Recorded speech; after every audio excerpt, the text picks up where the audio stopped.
Have you ever watched your child struggle with I mean, truly struggle? Perhaps it's the crumpled papers littering the desk, the frustration you see bubbling up in their eyes, or maybe that familiar defeated sigh when a writing assignment is even mentioned. Hmm. Maybe they're incredibly bright, articulate and brilliant when they speak, but when it comes to putting those thoughts on paper, it's just like hitting this frustrating, insurmountable brick wall. Yeah, If that sounds familiar, you are absolutely not alone. This is a common and often deeply misunderstood challenge that so many parents encounter. that's right. It's a scenario we hear about all the time, and for parents, it Right. can be incredibly perplexing. You see your child's intelligence, their potential, they understand the material, yet this one area of writing becomes this consistent source of struggle, even pain sometimes. Yeah. It's truly heartbreaking to witness. Exactly. And that's precisely why we're taking a deep dive today into a stack of sources provided by a listener, actually a parent just like you. Our mission is to unpack the complexities of writing difficulties, specifically focusing on developmental coordination disorder, or DCD, and a related, often co-occurring condition, dysgraphia. Hmm. For any parent navigating this, consider this your shortcut to being, well, genuinely well-informed. We're here to extract the most important nuggets of knowledge and insight from these sources. Things like medical reviews, dedicated articles on dysgraphia and dyspraxia, and practical guides designed for parents and educators. Right. We'll look at what these conditions are, how to spot them, how they're diagnosed, and, most importantly, what concrete steps can be taken to help your child thrive. So this deep dive is custom tailored for you, providing some surprising facts and hopefully practical, actionable strategies. Okay, let's unpack this then. Let's start with what might be a new term for some parents. Developmental coordination disorder, or DCD. This isn't just some fancy medical term. It's really foundational to understanding many writing difficulties, especially if you're seeing like a broader pattern of clumsiness. It absolutely is foundational. DCD is formally defined as a common neurodevelopmental disorder. What that means is it affects how the brain develops and, as a result, impacts a child's motor skills, coordination, and even how they learn new procedures, like tying shoes or riding a bike. Okay. The crucial point here, though, is that it's not due to an underlying intellectual disability or any physical abnormalities that might, explain coordination issues. Right, not physical. Exactly. Instead, it affects the learning and execution of coordinated motor skills, both the fine, intricate movements and the larger gross motor skills. Children with DCD might frequently appear clumsy, unusually slow, or sort of inaccurate in their movements in ways that don't quite make sense for their age. And when we talk about how common this is, the numbers are actually quite surprising, aren't they? It's really more prevalent than many might assume. They really are. The research indicates that DCD affects approximately 5 in every 100 individuals worldwide. That's quite significant. Wow. Now, while studies show some variability in prevalence, typically ranging from about, say, 1.8% to nearly 7%, it's consistently observed that there's a male predominance, often around a 2.1 or even 3.1 ratio of boys to girls. So that's a significant portion of the population, definitely. What's truly illuminating for parents to grasp, I think, is that DCD isn't something children necessarily grow out of in the way they might outgrow like a phase. Studies show a persistence rate of 30% to 70% into adulthood for individuals diagnosed in childhood. 30 to 70%, that's high. It is.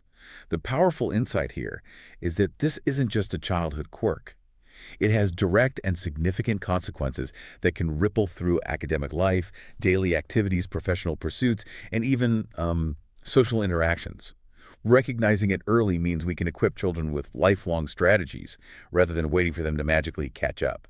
That makes so much sense. Mm. So for parents listening who might be nodding along right now, what are the first subtle cues that maybe something isn't quite right even before school starts? When do these signs typically show up? Well, the sources highlight that the onset of motor difficulties in DCD occurs remarkably early in childhood, often even before a child enters grade school. Really? That early, yeah. Parents, teachers, or even daycare staff are frequently the first to notice that developmental milestones in movement are a bit off.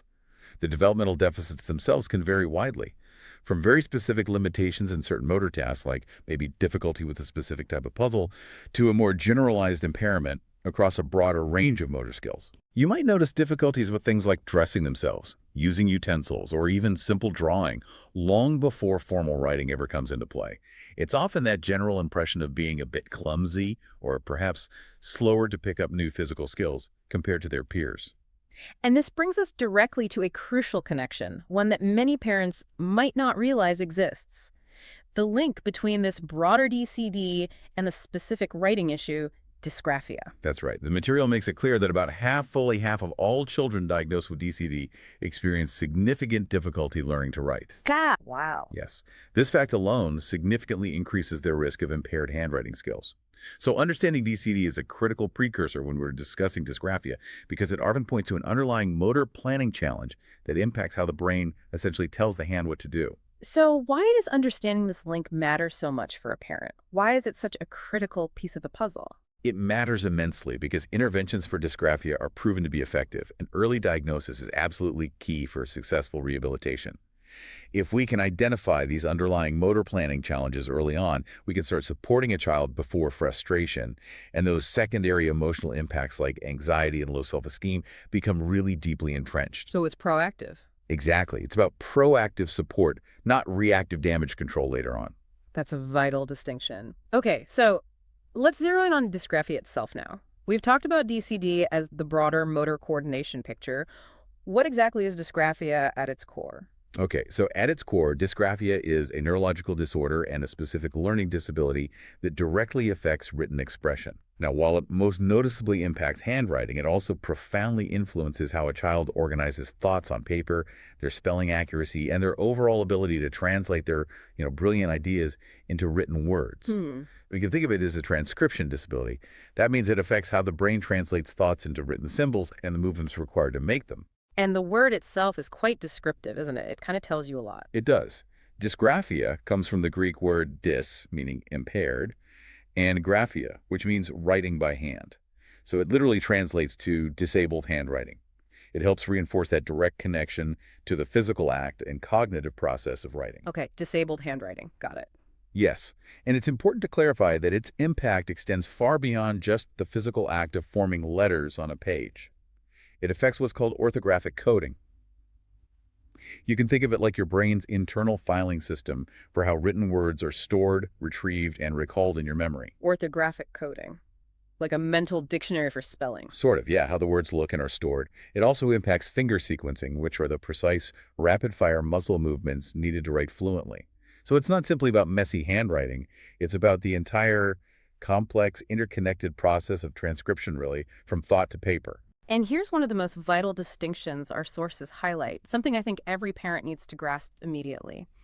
Having dysgraphia does not affect a child's IQ or their overall intelligence. That's a really critical point. This is crucial because many individuals with dysgraphia have average or even above average intelligence, including, intellectually gifted individuals.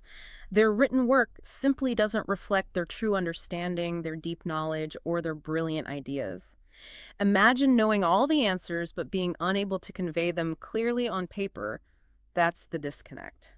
Exactly. And just to briefly distinguish, dysgraphia is a developmental condition.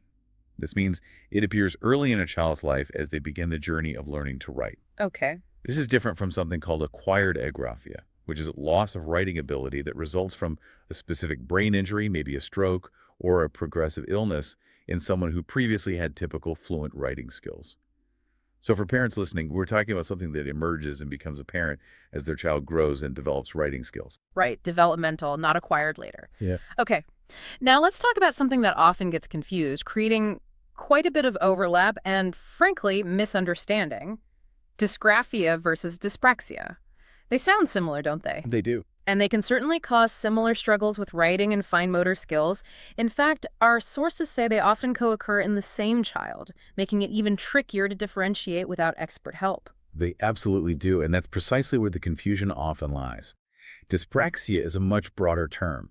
It's a learning disability that affects movement in a more general sense. People with dyspraxia struggle with both fine and gross motor skills, meaning their coordination might appear clumsy or awkward across a wide variety of activities. So not just writing. Not just writing. This could be anything from walking and running to speaking clearly to even basic self-care like tying shoelaces or dressing themselves. It's fundamentally a motor planning disorder, not a muscle weakness issue. Okay, motor planning. So While dyspraxia involves these broad, overarching motor planning difficulties that impact overall coordination, the key distinction is that dysgraphia specifically zeroes in on difficulties with handwriting tasks, right? Exactly. If a child struggles with coordination and a general sense of clumsiness or sort of across the board, on the playground, during sports, in their speech, and in handwriting, then it's more likely that dyspraxia is the primary underlying issue, with dysgraphia potentially being one manifestation of that. Hmm. But if the challenges are predominantly or even exclusively centered on the act of handwriting, that's where dysgraphia comes into sharp focus. Got it. And just to give you a sense of that broader scope of dyspraxia, our sources mention it can manifest in different types. There's oral dyspraxia, which involves difficulty with non-speech mouth movements like blowing or licking. Verbal dyspraxia, a speech disorder affecting the sequencing of movements for speaking. And motor dyspraxia, which is the general difficulty in planning and executing movements for daily tasks. While dysgraphia may well be a marker of underlying motor dyspraxia, dysgraphia itself is far more specific to the written word and its, well, complex demands. So, after hearing all that, you might be thinking, okay, how do I spot these challenges in my child? Let's dive into the early warning signs and clinical expressions, starting again with DCD, because as we discussed, it often provides the broader context for specific writing struggles. Right, so motor difficulties in DCD typically manifest quite early, which is why parents, teachers, or even daycare staff are often the first to notice that something isn't quite aligned with the child's developmental trajectory.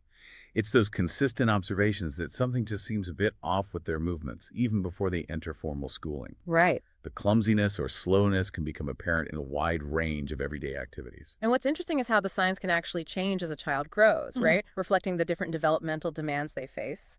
Exactly. Hmm. For example, in kindergarten, you might observe a somewhat strange or awkward gait. Persistent problems with dressing themselves, like fastening buttons or tying shoelaces, difficulty using cutlery properly, or struggles with drawing and painting that seem, beyond what's typical for their age. Yeah. They might have clumsy scissors used, or they might really struggle to get the hang of riding a tricycle or bicycle compared to their peers. These are all early indicators of broader motor coordination challenges. Then, as they get a bit older, say primary school. Then as they transition into primary school, these difficulties often become much more pronounced, especially in academic settings. They might have significant trouble with the fine motor control required for writing, drawing, and using scissors effectively in the classroom. You might also continue to notice general clumsiness in ball games or other physical activities during recess, where they seem less coordinated than their peers. These issues often persist, and by secondary school, they may still be grappling with fundamental problems in handwriting or typing, which can sadly lead them to avoid certain subjects or even choose lower ability courses because of the sheer burden of written assignments. And it's crucial to understand that it's not just about academic tasks or school performance, is it? These difficulties stemming from DCD can impact a wide range of activities of daily living, or ADLs as the experts call them. That's right. This includes things like self-care bathing, dressing, or even eating general self-maintenance tasks, overall academic productivity, future prevocational and vocational activities, and even their ability to fully engage in leisure and play. It really permeates their entire life experience, affecting their independence and engagement. Okay, so that's the DCD picture. Now, let's really narrow our focus to the signs and symptoms specific to dysgraphia, which are often the most noticeable and frustrating for parents, especially in the context of schoolwork. Right. We can observe this in two main ways. The product of their handwriting, what it actually looks like on the page, and the process, how they actually go about writing it. Okay, let's start with the product. What are we looking for on the page? On the product side, legibility is often a major red flag. You might see poor letter formation, things like incorrect strokes, odd orientations, or strange curvature in the letters. Their letters might be incredibly inconsistent in size and shape, maybe with mixed upper and lowercase letters appearing within the same word, or they might switch back and forth seemingly randomly between print and cursive within a single sentence. I see inconsistency. Big time. There's often significant difficulty with spacing. Either letters are too squished together or too far apart, words might be superimposed, or they struggle immensely to stay on the line or within the margins. The overall handwriting can simply be illegible, even when they're meticulously copying something directly from a book or the board. Okay, so that's what it looks like. What about the process, how they're actually doing the writing? Moving to the process of handwriting, you might observe an awkward or cramped pencil grip.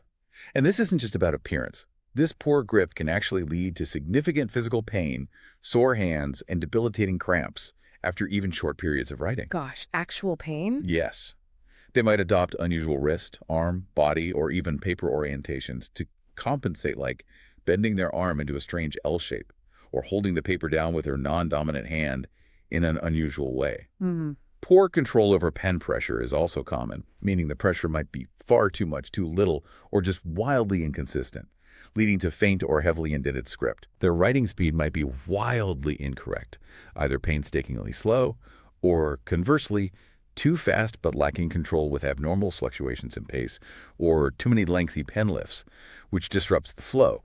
We also often see something called macrographia. Macrographia. What's that? It refers to oversized movements or letters, leading to far fewer words written in a given space, not necessarily because they're slower overall, but because each movement is just so expansive. There's often a general difficulty with the fluency, rhythm, and timing of their writing, making it look quite disjointed. And it's not just the physical act, right? It goes beyond mere motor skill. Absolutely. A child with dysgraphia might have profound difficulty organizing their thoughts on paper, even if they have strong verbal skills and can articulate their ideas beautifully when speaking.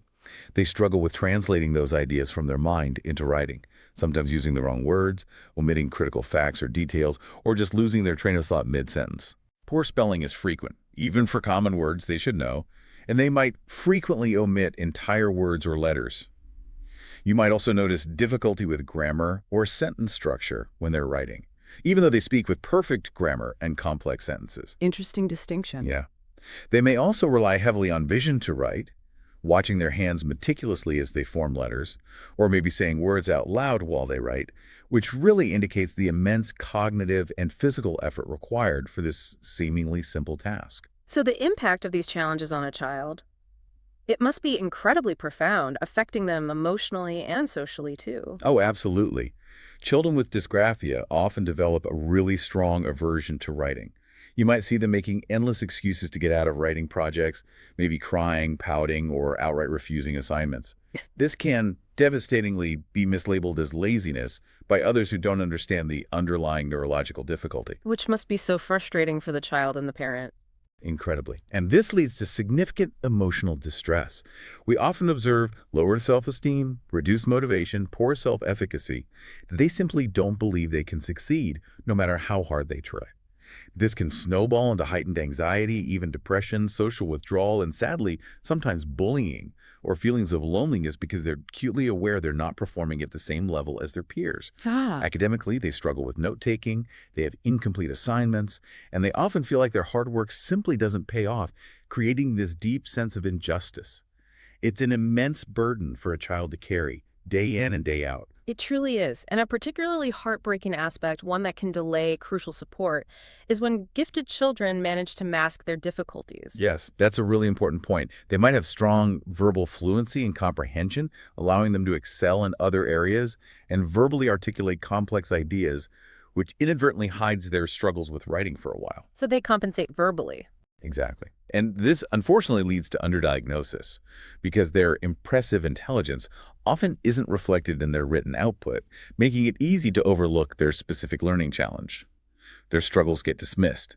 Okay, let's take a moment to debunk some common myths about dysgraphia, because there are a lot of misconceptions out there that can actively hinder proper support and understanding for your child. It's time to set the record straight on a few things. Good idea. Myth number 1. Messy handwriting is a sure sign of dysgraphia. What do you think? Well, based on what you've said, that sounds false. It is false. While messy handwriting can certainly be a symptom, some students with dysgraphia can, with immense effort and time, achieve neatness. But this neatness comes at a huge cost. It masks the profound underlying struggle. It's critical to look at the process of how they write, not just the final product. Is it slow, labored, physically painful, or does it consume all their mental energy? That's the real indicator. Right, the process, not just the neatness.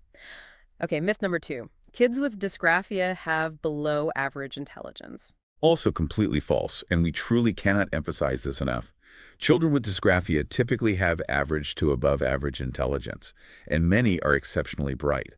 Their written work simply doesn't reflect their vast knowledge, their deep understanding, or their true intellectual capacity.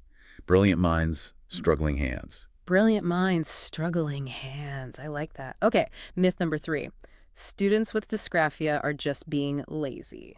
Again, unequivocally false. The act of writing is incredibly slow, tedious, and mentally taxing for them.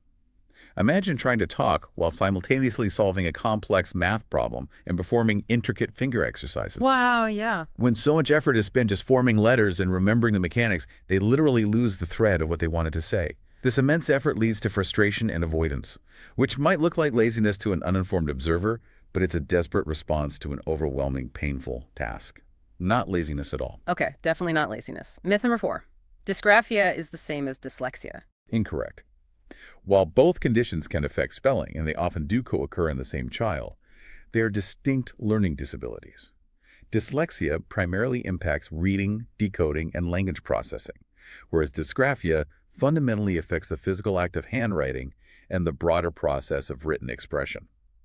Dyslexia doesn't inherently impact physical writing or fine motor skills in the same way dysgraphia does. Distinct conditions, though they can overlap. Got it. And finally, myth number 5. Most kids outgrow dysgraphia. This is also false. Dysgraphia is considered a lifelong neurological condition. The focus isn't on curing it because it's not a temporary phase, Right. Instead, the focus is entirely on providing consistent, ongoing support, effective strategies, and appropriate accommodations to help children navigate their challenges successfully throughout their academic life and into adulthood. They learn to manage it and flourish, but the underlying neurological difference doesn't just disappear. Okay, so it's about management and support, not outgrowing it. Now, as you've been listening, many of these signs might be resonating with you, perhaps sparking a thought about your own child. To help you reflect, let's do a quick self-assessment together. Now, this isn't a formal diagnosis, of course, not at all, but it could be a helpful starting point for that crucial conversation with a professional. As we go through these common indicators, just make a mental note or maybe jot down a chally for each one that resonates with your child's experience. Ready? Okay, let's do it. First, does your child have difficulty holding pencils, pens, or markers? Or do they hold them awkwardly, perhaps in a cramped or unusual grip? Okay. Do you consistently observe that your child has poor handwriting that is difficult to read? Does the act of writing visibly cause your child's hand to hurt or get tired quickly, leading to complaints or physical discomfort? Does your child consistently use excuses to get out of writing projects or assignments, or do they show strong aversion? Do they have difficulty with other fine motor tasks like picking up small objects, maybe manipulating Legos or stringing beads? Does your child regularly misspell common words that they should know, or words they actually spell correctly orally? When writing, do you notice that your child varies the letter size within words or sentences, making them inconsistent? Is there a significant lack of spacing consistency between letters or words, making text appear either squished together or maybe too spread out? Do your child have difficulty with grammar or sentence structure when writing, but not when they're speaking? Does your child's spoken communication seem significantly more advanced and fluent than their written communication? Do they frequently leave out critical facts or details when writing, even if they can verbally explain them thoroughly? Has your child's handwriting not improved or improved very little over time despite practice or instruction? Does your child find it difficult to write within the lines on notebook paper, often writing above or below the baseline, maybe floating letters? Does your child actively avoid drawing, tracing, or painting activities that require fine motor control? Do they frequently express difficulty getting their thoughts down on paper, feeling stuck, even when they know what they want to say? Do they have significant difficulty copying text accurately and efficiently from a board or another source, like a textbook? And finally, do they struggle with everyday self-care tasks like tying shoes, fastening buttons, or using scissors? All right, take a moment. Count up your mental score. If your score is 3 or more, this is definitely something to take note of and begin exploring further. Now, doesn't mean it's dysgraphia for sure. Remember, a formal diagnosis requires a comprehensive assessment by professionals, but it's a strong indicator, a clear signal perhaps, to seek professional advice and start that crucial conversation with experts. Okay, so to truly understand why dysgraphia presents the way it does, it really helps to look at the incredibly complex journey the brain takes when we write. It's not just a single act, is it? It's a sequence of really intricate processes. Right. Where does it begin? What's the first step? Well, the journey begins with what experts call the linguistic stage. This is where your brain takes auditory and visual information, the sounds of words, the look of letters, and encodes it into symbols, into the actual letters and words you want to write. It's mediated by a part of the brain, the angular gyrus, that helps organize language, essentially providing the linguistic rules and structure that guide the writing process. Okay, so encoding the language part first. Then what? Then there's the motor expressive praxic stage. This is where the actual physical work happens, the precise, orchestrated finger movements needed to write words or graphemes. This stage involves another crucial area in the frontal lobe of the brain, sometimes called Exner's writing area, that controls precise hand movement. Exner's area. Yeah, Interesting. yeah. The core challenge in dysgraphia seems to be that it impacts the brain's ability to anticipate and control the rhythm and timing of these movements, and to automatically remember and master the rapid sequence of motor movements for writing. It's like the brain-to-hand connection has a profound difficulty syncing up and automating what should ideally be a fluid, almost unconscious process. So what's really going on inside the brain that makes this such a profound struggle for these children? What are the underlying causes of this, well, this breakdown? The underlying causes of dysgraphia aren't fully understood yet, but our sources confirm it's recognized as a neurological disorder. It seems to stem from a specific neurodevelopmental dysfunction, meaning individuals with dysgraphia fail to develop the normal, efficient connections and communication pathways among different brain regions that are needed for fluent automatic writing. It's not a choice, it's a difference in brain wiring. So it's definitely not simply that they don't want to write well. Absolutely not. Specifically, it's often linked to a working memory problem. More precisely, it's about that orthographic coding we mentioned earlier, in working memory. Right, the brain's dictionary for how words look. Exactly. It's the ability to temporarily store written words while analyzing individual letters, or to create a permanent memory of how written words look and are linked to their pronunciation and meaning. Problems also stem from the actual movements or graphomotor output by the hands and fingers, and challenges with the executive functions involved in letter writing, all potentially underpinned by issues in fine motor skills and motor memory. And is there a genetic link? We touched on this briefly, but is this something that can run in families? Yes, the research increasingly points to a genetic component. Dysgraphia is known to have genetic causes. If there's a family history of specific learning disabilities, it can certainly play a role. Studies even suggest that certain genes, perhaps on chromosomes 6 and 15, might be linked to poorer reading, spelling, and phonemic awareness, which can in turn be related to dysgraphia. So you might indeed see a pattern across generations. Okay, so genetics can play a part. Now, this brings us to the understanding that dysgraphia isn't just one single thing, right? It's not monolithic. There are actually different types. That's right. And it's really important for parents to remember that a child can present with more than one type. These categories are not mutually exclusive. Ah, okay. The real insight here for parents, I think, is that identifying the type isn't just academic labeling. It actually helps dictate the specific strategies that will be most effective for your child. It shifts us from a one-size-fits-all sense of frustration to a more targeted, hopeful approach. It helps explain some of the heterogeneity we see in symptoms from child to child. That's a crucial point. Knowing the type helps choose the right tools. So let's break down these different types. Where do we begin? Okay, let's start with dyslexic dysgraphia, sometimes also called linguistic dysgraphia. The main characteristics here are poor oral and written spelling, which is often phonemic in nature, meaning they tend to spell words exactly as they sound, even if that's incorrect according to standard spelling rules. Like writing fawn for phone. Exactly. Their spontaneously written work is frequently illegible. You might see extra or deleted syllables or letters, unnecessary capitalization, large spaces between words, or even random symbols inserted. It often takes them an incredibly long time, with much contemplation and correction, to produce any written work. So with dyslexic dysgraphia, it sounds like it's really the thinking part of writing, the language formulation. That's the main struggle rather than the physical act itself. Precisely.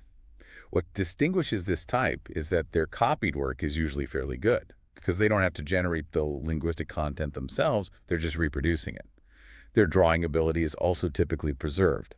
And importantly, their finger tapping speed, which is a common way to check for fine motor problems, is usually normal, indicating the deficit isn't primarily fine motor-based. Okay. While it can co-occur with dyslexia, it's definitely a distinct condition.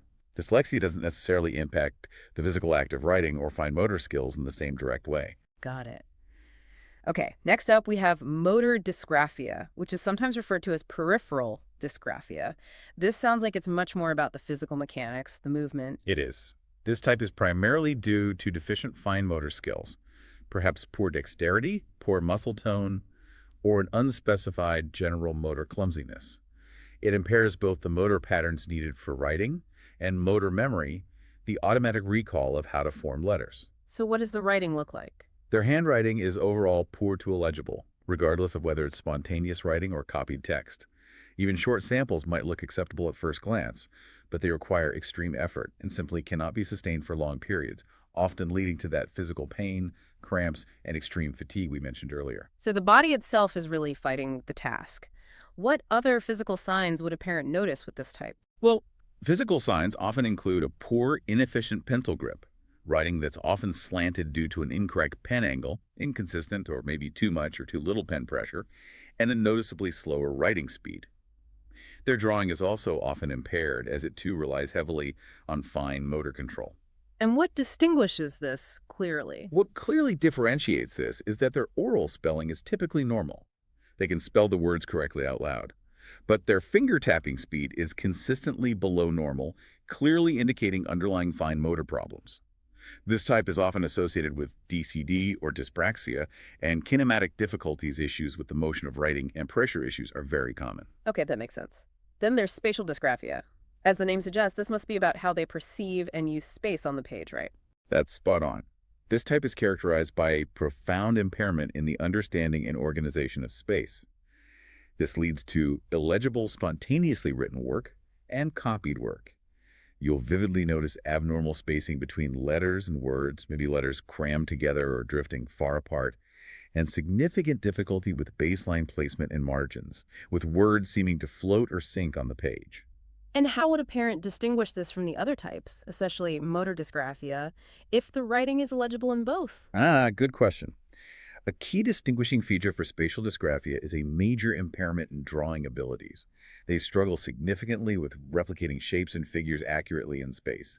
However, unlike motor dysgraphia, their oral spelling is typically normal, and so is their finger tapping speed, suggesting this type isn't primarily fine motor based. It's truly about a visual spatial processing challenge affecting their writing. Visual spatial, okay? We also have phonological dysgraphia. What does that mean for a child's writing? Here, the difficulty lies mainly in poor writing and spelling, especially when dealing with unknown words, non-words, like made-up words in a test, and words that are phonetically irregular words that don't sound the way they're spelled. Like yacht or though. Exactly.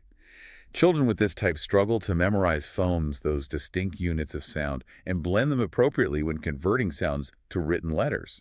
They might write font for font, or struggle immensely with words like night because they can't map the sound to the irregular spelling pattern. Right, and then there's lexical dysgraphia. How is that different? Individuals with this type typically have average spelling ability when it comes to words with known predictable sound patterns, but they make consistent misspellings in irregular words that don't follow standard phonetic rules.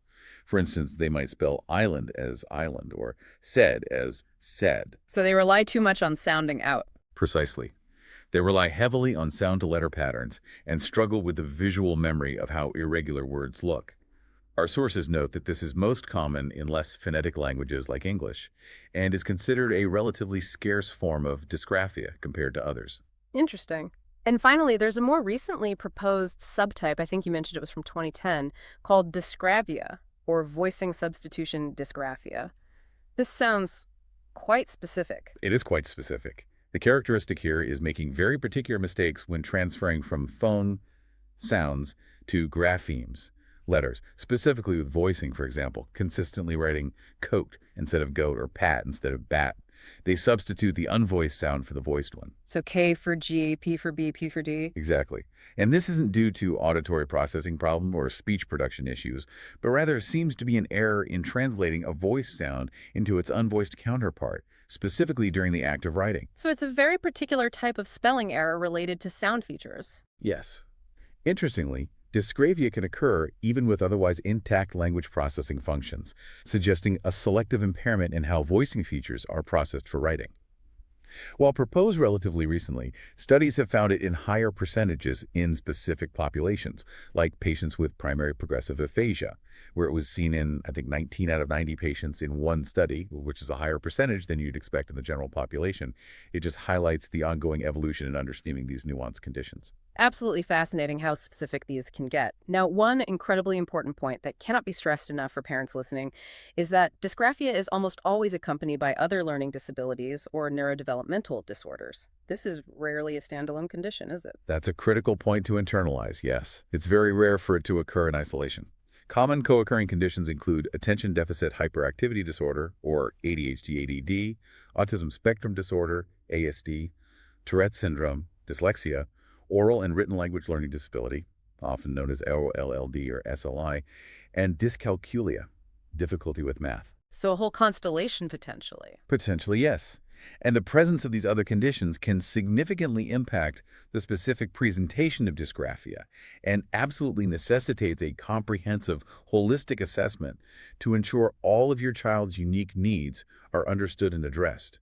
It's rarely just one piece of the puzzle you're dealing with. Okay, so if you're recognizing these signs in your child, if something we've discussed today has resonated deeply, the natural and, let's be honest, urgent next question is, why pursue a formal diagnosis? And who can provide it, and what does that process actually look like? Let's start with why a formal diagnosis is so crucial in the first place. Right. First and foremost, a formal, accurate diagnosis is the gateway. It provides your child with access to absolutely essential educational strategies and tailored support, both at home and, crucially, in the school setting. Without that official recognition, it's incredibly difficult to get the specific accommodations and interventions your child legally needs and deserves to succeed. So it opens doors to help. Exactly. Beyond that immediate access, a diagnosis is vital for preventing potentially serious secondary consequences.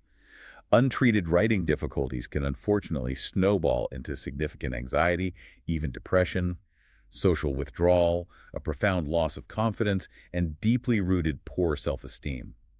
A diagnosis validates what the child and parent are experiencing, putting a name to the struggle and helping to avert these devastating emotional tolls. It gives them hope and a way forward. That makes sense. It removes the blame. It really does. It also provides immense reassurance. For both children and parents, having a name for the struggle gives them something tangible to deal with. It reassures them that it's not due to laziness, a lack of effort, or some personal failing, but that there's a legitimate neurological reason for the difficulties. It allows everyone involved to shift from self-blame or frustration towards seeking effective solutions. And finally, a diagnosis is crucial for identifying other potential needs, as we just discussed with comorbidities, right? Precisely. As we discussed, dysgraphia frequently co-occurs with other learning disabilities like dyslexia, language impairments, or ADHD. A comprehensive assessment, which is usually triggered by the diagnostic process for one issue, helps determine if these other conditions are present, ensuring all aspects of the child's unique learning profile are understood and, most importantly, supported. You get a complete picture for your child's future needs. Okay, so the why is clear. Now, who diagnoses these conditions? It sounds like it needs a team approach. It really requires a collaborative, multidisciplinary approach. In most countries, a medical doctor, typically a pediatrician or perhaps a neuropediatrician, is often the one who makes the official DCD diagnosis. Their critical role is to rule out other physical, neurological, or behavioral disorders through what's called a differential diagnosis, ensuring the correct underlying cause is identified first. So the doctor rules out other medical things first, but they aren't the only players, are they? No, absolutely not. A psychomotor therapist, or more commonly in many places, an occupational therapist, OP, is absolutely essential. They identify and precisely quantify the deficient motor skills your child might have, often using standardized assessment tools specifically designed for this. Okay, so an OT is key. Very key. And given the common comorbidities we discussed, other healthcare practitioners like speech therapists, SLPs, neuropsychologists, and even orthoptists may also need to be involved in creating that broader, comprehensive assessment team. And what about parents and teachers? Critically, the input and observations from parents and teachers are extremely helpful and often irreplaceable. You provide invaluable real-world insights into how these difficulties impact the child's daily life, both in the bustling environment of home and the structured setting of the classroom. Your anecdotes and consistent observations are a vital piece of the diagnostic puzzle. And for dysgraphia specifically, is it the same team? For dysgraphia specifically, a licensed psychologist who is trained in learning disorders, this could be a clinical psychologist or often a school psychologist, is typically the professional who can formally diagnose dysgraphia. They assess the ability to put thoughts into words and thoroughly evaluate fine motor skills related to writing. Okay, so a psychologist often makes the dysgraphia call. Now, when and how is this typically diagnosed? Is there an ideal age? Well, our sources indicate that while motor difficulties often appear quite early, sometimes even before grade school, DCD itself is commonly diagnosed after age 5. After 5, why then? Primarily because at this age, the motor problems usually become far more apparent in the context of school demands, and they can no longer be reasonably attributed solely to just typical developmental delay or immaturity. However, as always, early identification is incredibly important for timely and effective intervention. Don't wait if you have concerns. Don't wait, good advice. And how is it actually diagnosed? What criteria do they use? The diagnosis for DCD is primarily based on the DSM-5 criteria, which is the standard diagnostic manual used by clinicians. These criteria include, first, a marked impairment in coordinated motor skills that is significantly below what's expected for their chronological age and opportunities for learning. Second, the motor deficit must significantly interfere with their daily living activities like self-care, academic productivity, leisure, and play. Third, the onset of symptoms must be in the early developmental period. And finally, the deficits cannot be better explained by intellectual disability or other known neurological conditions like cerebral palsy. Okay, that's for DCD. What about dysgraphia? Is there a single test? For dysgraphia, unlike DCD, there isn't one single gold standard test, partly because writing systems differ so much globally. Instead, diagnosis relies on a comprehensive evaluation that looks at both the legibility of the written product, how readable it is, and the efficiency and speed of the writing process, how quickly and fluently they write. So it's a combination of factors. Let's talk about some of the key assessment tools that these professionals might use. For DCD, what are some common ones? For DCD, one of the most widely used and respected tests worldwide is the Movement Assessment Battery for Children's Second Edition, often called the MABC2. This test takes about 40 to 50 minutes and is designed for ages 3 to 16. It assesses 3 key areas: manual dexterity, ball skills, and balance. It also provides important observational details about a child's behavior during testing, their muscle tone, and postural control. MABC2. Okay, what else? Another important tool, especially for assessing gross motor skills, is the Test of Gross Motor Development, Second Edition, TGMD2. This one takes about 15-20 minutes and is for ages 3 to 11. It assesses locomotor skills like running and hopping, and object control skills like catching and throwing, often through fun game-like activities for the child. Sounds more engaging. It can be. Beyond these direct hands-on assessments, questionnaires are also vital. Things like the Developmental Coordination Disorder Questionnaire, DCDQ, which parents fill out for children aged 5-15, and the Little DCDQ for ages 3 to 4, are crucial for gathering critical information from the parent's perspective on how these motor difficulties actually impact daily performance in real-life settings. Right, the real-world impact. Now, for dysgraphia specifically, what tools might they use? For dysgraphia, there are several recognized tools that assess various aspects of written output. The Concise Evaluation Scale for Children's Handwriting, often called the BHK, is standardized for ages 6-11, roughly grades 1 to 5. It evaluates both legibility based on 13 specific criteria and writing speed, measured in the number of letters produced per 5 minutes. BHK. There's also the Minnesota Handwriting Assessment, which is geared more towards ages 5 to 7, early elementary. In this, children typically copy a pangram, that's a sentence containing every letter of the alphabet, like "the quick brown fox jumps over the lazy dog." And it assesses both speed and quality across several factors like legibility, letter form, alignment on the line, size consistency, and spacing. Ah, the quick brown fox test. That's the one. Then there's the evaluation tool of children's handwriting, ETCH, which is designed for grades 1 to 6. This is quite comprehensive and evaluates both print and cursive handwriting across various tasks like copying near and far, writing from dictation, and composing sentences spontaneously. It provides detailed quality and speed scores based on those tasks. ETCH sounds pretty thorough. It is. And while there are other tools like Squirrel-T for younger children or Dash-H for assessing speed in older children and adults, the specialist working with your child will carefully choose the most appropriate assessments to get a complete, nuanced picture of your child's unique writing profile. And looking ahead, the sources mention the promising future of digital devices like drawing tablets. This is fascinating. It really is, isn't it? These sophisticated tablets can measure things like pen position, tilt, and pressure in real time, allowing for the incredibly precise calculation of writing speed and even minute shaking or tremors. Wow. This technology could eventually aid in more automatic diagnosis and even help identify specific dysgraphia subtypes with greater precision than traditional pen and paper tests allow. However, it's worth noting that while this technology is powerful for research, these digital tools are still pretty rarely used by therapists in actual day-to-day clinical practice today, though their potential is immense for the future. Okay, this is where we shift our focus from understanding the problem to actively empowering your child. This is the hopeful part. For parents listening who are looking for concrete next steps, what can actually be done to help? What? What are the guiding principles that underpin truly effective interventions? Right, the what now question. The first principle, which is consistently emphasized across the sources, is an early start.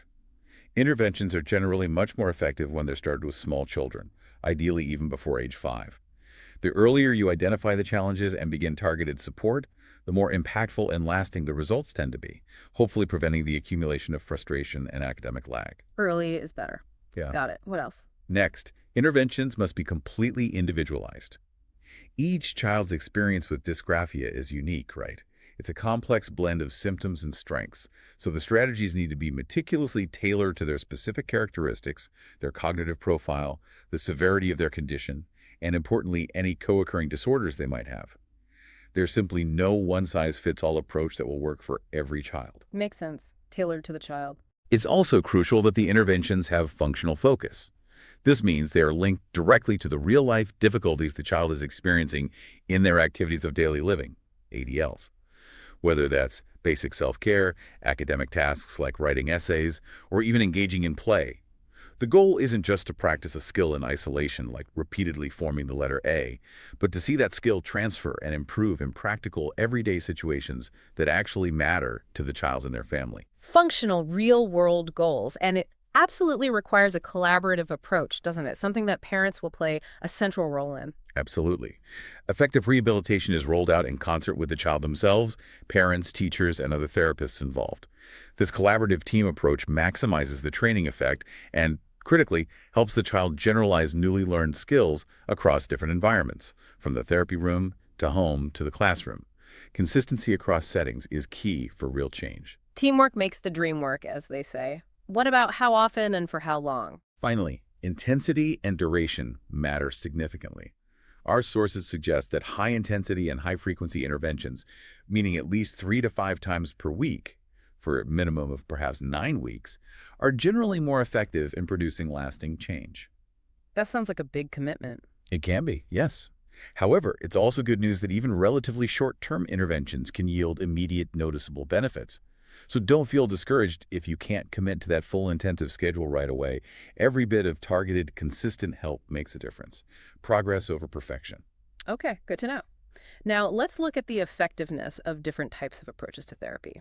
Historically, interventions were often categorized as bottom-up or process-oriented. What did those entail, and how effective were they actually? Right. These older bottom-up approaches focused on remediating perceived underlying deficits, like trying to improve sensory integration or building specific muscle strength, with the idea that fixing the broken part would automatically fix the motor skills needed for tasks like writing. Did it work? Well, unfortunately, meta-analyses, which review many studies together, consistently showed weak or frankly ineffectual results when these methods were used in isolation. They just weren't translating to real-world functional improvements in activities like handwriting or sports. Okay, so maybe not the best approach on its own. In contrast, top-down or task-oriented approaches have shown much greater effectiveness. This sounds like a more practical, real-world approach. It is. These focus on directly teaching children the specific ADLs or tasks they need to perform effectively, with a constant interaction between the activity itself, the child's abilities, and their environment. Examples include approaches like neuromotor task training, NTT, and cognitive orientation to daily occupational performance. QOP? QOP, what's that? Co-op is a great example. It helps kids figure out their own strategies to achieve motor goals. Reviews consistently show this kind of top-down approach significantly improves not only motor performance, but also cognitive, emotional, and psychological outcomes, making it a truly holistic and powerful approach. It's about problem-solving and strategizing within the real task they're struggling with. So we're not just strengthening fingers in isolation, we're teaching the child how to write better or tie their shoes better in a real context. Exactly. And current evidence now strongly supports a combined approach, what some call a multi-level approach, that strategically integrates task-oriented interventions, like KNOP, with some carefully selected body function-oriented interventions, like perhaps targeted strengthening if needed.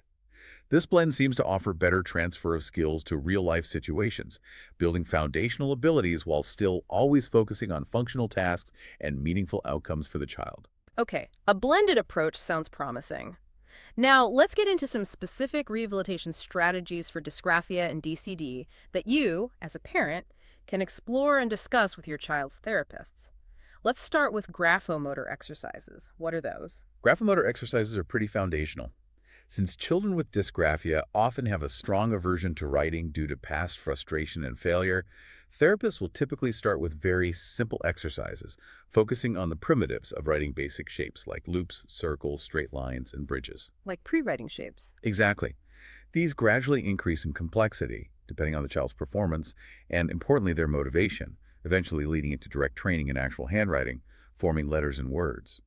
The goal is to build confidence, reduce that aversion, and automate those fundamental movements. And how about the way a child is taught to form letters? You mentioned models before. Does the type of model matter? It matters immensely. When it comes to how the writing model is presented, there's definitely an optimum way.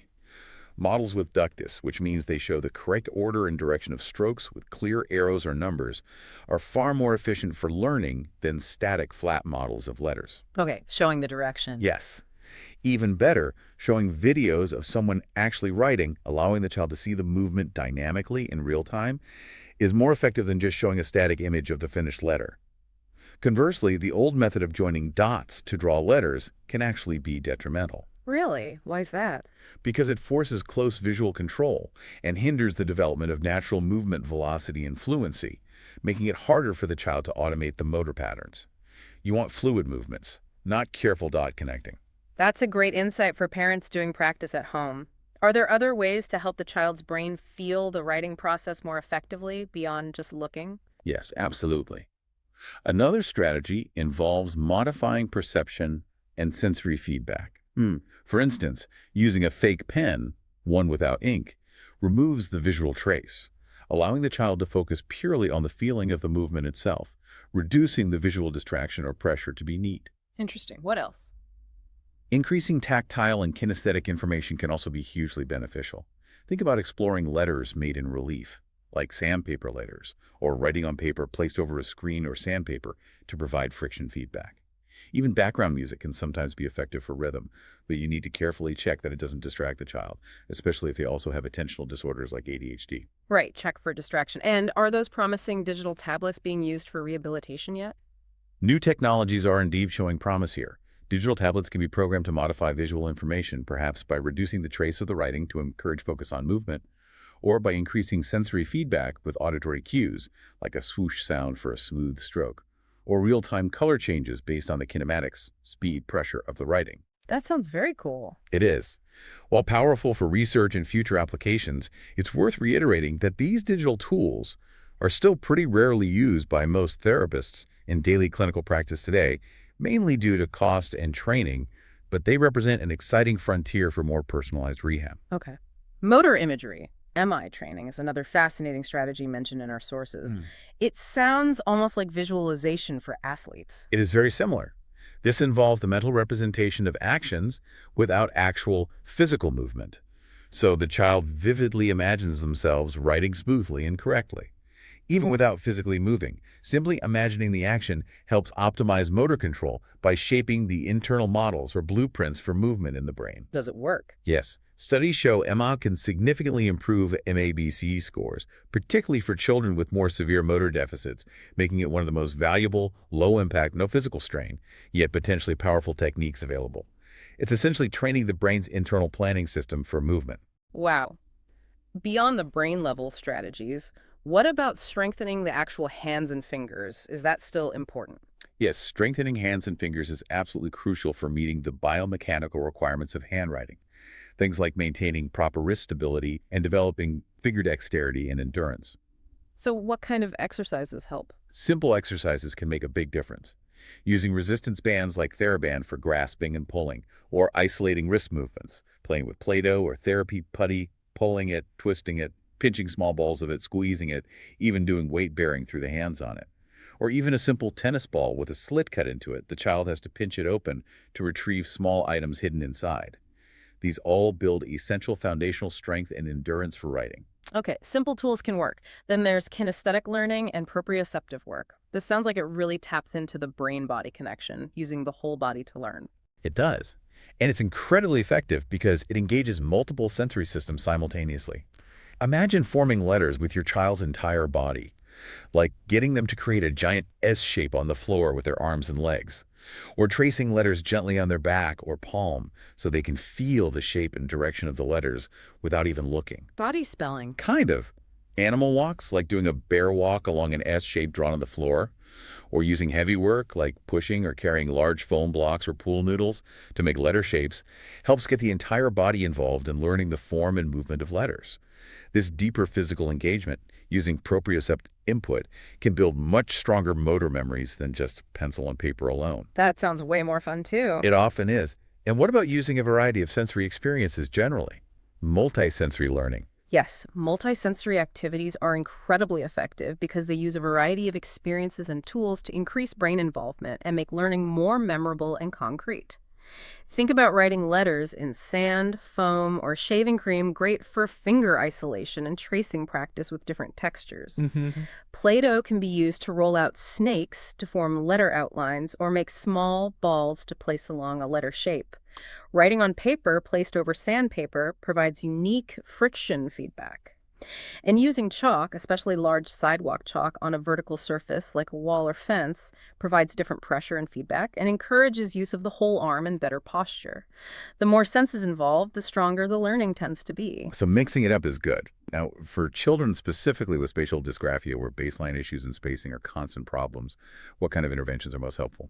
Right. For spatial dysgraphia, where those issues with staying on the line and spacing between letters and words are prominent, visual processing interventions are key. These focus on improving underlying visual skills like visual discrimination, telling letters apart, left-right orientation on the page, and visual scanning, tracking smoothly across a line of text. What might those activities look like? Activities could include things like finding specific letters hidden among other letters in different fonts, circling all the vowels, or underlining all the consonants in a passage to practice visual discrimination, or using visual markers like a colored ruler, a cutout window, or just their finger to guide scanning across a page and maintain focus on the correct line. Okay, targeting those visual skills. And of course, traditional practice is still important, right? We can't just do sand and Play-Doh.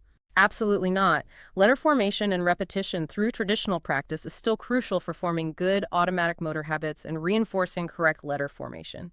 Using a formal, structured writing curriculum can provide consistency and a systematic approach. However, it's really important not to make rote practice the only intervention. It should be part of a broader, multifaceted approach, balancing necessary repetition with more engaging multisensory activities to maintain motivation and address different aspects of the writing process. A balanced diet of strategies. Got it. Now, beyond direct rehabilitation strategies, accommodations are absolutely vital for supporting your child in daily life and especially in the school environment. Why is it so important to accommodate rather than just, say, pushing harder for perfect handwriting? That's a great question. Simply put, accommodations are there to help students convey their ideas and demonstrate their knowledge when the physical act of writing is too taxing, too frustrating, or just too slow. It's about leveling the playing field and allowing their brilliant minds to shine through, even if their hands struggle to keep up with their thoughts. It's about communication, not just penmanship. Right. And assistive technology is a huge game changer here, isn't it? It truly is. Things like speech-to-text or dictation programs available on most computers and tablets now allow children to convert their spoken words directly into text. This lets them focus entirely on their ideas and content, rather than the mechanics of spelling and handwriting.